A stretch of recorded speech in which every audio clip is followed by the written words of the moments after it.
Coming up on Mountain News this morning, the Spradlin family plans to host a rally next week as we near the one-year anniversary of Amber Spradlin's death. And the new Commissioner of Juvenile Justice is working on a new program aimed to prevent minors from reoffending. Dedicated to Eastern and Southern Kentucky, this is WYMT Mountain News this morning. Good morning, I'm Olivia Calfee. The time is 5:30 on Thursday, June 6th. Now let's go on ahead and send it over to meteorologist Tim Drawbridge for a look at your forecast this morning. Hello, Olivia. Good morning, everyone. On this Thursday morning, tracking some incoming showers and obviously a lot of clouds on our view outside our door. 68 at Manchester, 73 over at London, 69. Prestonsburg, 66 as you make way toward Wise. Good morning to you at Harlan at 73. Showers tracking in from the north and the west, more scattered as you make your way west of 75. You find the heavier bursts of rain from Prestonsburg and Painesville, extending all the way into southern portions of West Virginia. You see the lightning strikes here on the LDN, the Lightning Detection Network. And again, we'll deal with some heavier bursts of rain and a couple of thunderstorms, basically from Jackson Hazard points east as we head through the next couple of hours. Then as we head for the afternoon, skies do turn partly sunny, but we do run the risk as well of an isolated shower or two popping up and a high of 83. We have some fantastic weather on the way. Excited to tell you about it because it's nicely timed as well. Details with your First Alert 7-day forecast. That's all coming up in just a few moments. Olivia? All right, Tim, thank you. It's been almost 1 year since the murder of Amber Spradlin in Floyd County, and no arrests have been made. Spradlin's family filed a civil complaint on Tuesday naming the people they believe to be involved in the murder. From the people they say were in the home during her death to the local leaders and entities connected to the 911 calls that were made that night. Her cousin Debbie Hall hopes the lawsuit will help push things forward for the investigation and is planning a rally this month to mark the anniversary of the night that changed their family forever. To get everybody together, we had about 100 people last time. We're hoping for more people this time just to show that we are not backing down and we're not going away. That rally is planned for June 12th at 4:30 p.m. in downtown Prestonsburg. Hall says she is excited for the day when justice is served and the real rally can take place. A mother is charged with abusing her 3-month-old baby. According to the Clay County grand jury indictment, 23-year-old Brianna Burkhart of London is charged with criminal abuse of a child and assault. The indictment says she caused injuries to her infant child in April and did not seek medical attention. Burkhart is being held in the Laurel County Detention Center. State police say the child remains at UK Hospital in critical condition. And we are continuing to follow the cases against an Eastern Kentucky couple accused of child sex crimes. John and Mira Elam own a large-scale addiction recovery business with several locations throughout the state. Last month, law enforcement raided their home in Moorhead as part of an undercover electronic crimes investigation. As part of a child pornography investigation. Yesterday, before a judge, John pleaded guilty to DUI and Mira pleaded guilty to public intoxication in an open case out of Bath County from February. The arrest in that case came just days after the Department of Justice announced a multi-million-dollar settlement with Edgewater over False Claims Act violations. In March, there was a sudden mass layoff at their business. The Elams will have to find new counsel in the Rowan County case as the attorney representing them withdrew as their lawyer. They remain at the Rowan County Detention Center on a $150,000 cash bond. State leaders are noticing the ongoing problem of child abuse in the Bluegrass and are focusing on new steps to protect Kentucky children. First Lady Brittany Bashir announced this month will recognize organizations working to prevent child abuse and neglect. Prevent Child Abuse Kentucky's partners come from all types of professional sectors. These gems in our communities that not only help the parents and the children that are here, but are helping generations of families. There are more than 320 partners across the Commonwealth who help prevent child abuse and will be recognized every June from now on. There's more people working inside Kentucky's juvenile justice centers, but there's also the concern their workload is about to increase.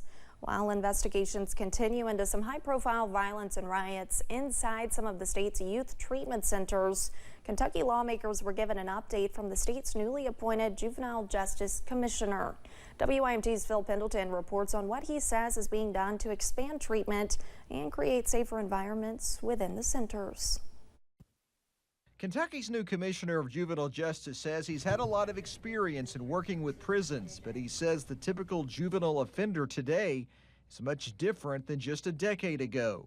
Our juveniles need our support, and I pledge to do just that by prioritizing our efforts on reducing youth crime and recidivism. White is tasked with overseeing a system under the microscope after recent riots at several centers, including the facility in Adair County in November of 2022. A major pay hike increasing salaries to $50,000 a year came partly the result of that. We've seen significant increases in the staffing and the retention of the staff that we've hired, so we're very, very proud of that. And 141 new staff members were hired after the pay increase, but their workload may increase as well because recent laws require all violent offenders to be incarcerated within a juvenile facility. We've taken a look at our bed space, and we think that we can manage those, but it's going to be a squeeze. White also says he wants alternatives to incarceration explored. But we're going to have to take a look at providing more mental health and more treatment opportunities for these offenders coming in. House Bill 5 requires a minor who's at least 15 to be charged as an adult if a firearm is used in the crime, and that could cause the facility's capacity to increase as well. In Frankfort, Phil Pendleton, WYMT Mountain News.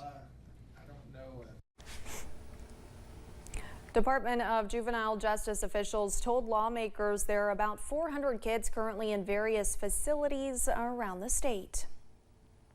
The Kentucky Supreme Court will hear oral arguments today in a lawsuit filed by former Scott County Deputy Jamie Morals.